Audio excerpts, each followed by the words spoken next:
Қайырлы күн баршаңызға достар. Бүгін сіздермен өте шаймен тәтті жұмсақ кететін печенье рогалики жасайтын боламыз. Бізге қажетті заттардың барлығын описаниеға жазып қалдыратын боламын. Бізге ең алдымен песочный тесто қажет болады.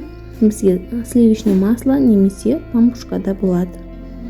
Міне мен пампушка қолдандым бүгінгі жолы.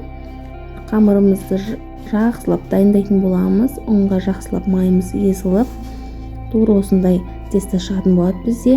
Және үстіне қаймақ саламыз. 20% қаймақ, бір ғана жұмыртқа қажет болады. Және қантымызды қосып аламыз. Және қопсытқышымызды қосып аламыз. Жақсылап бірге араластырып, тестасын дайындайтын боламыз. Бізде қамырымыз өте әдемі сап-сары болып шығады. Міне, көріп тұрғандарыңыздай 15 минутқа холодильникке салып тұнытып алатын боламыз. Тұнып тұрған қамырымызды алып, осылай оқтаудың көмегімен жайып аламыз кішкене. Осылай жайып алған қамырымызды барлығын ұзынша етіп, біркелкі кесіп аламыз.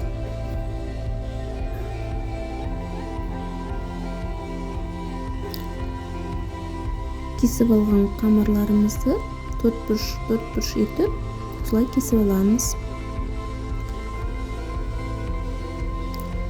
Міне оқтаудың көмегімен жайып аламыз. Қамырымыз жұқа әдемі етіп жаюымыз керек.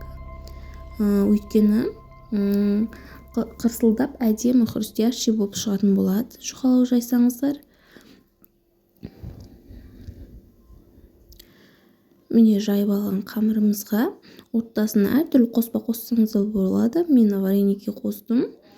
Арасында жаңағы орех қоссаңыздар, мейіз қоссаңыздар да болады. Өздеріңіздің қалауларыңыз бойынша.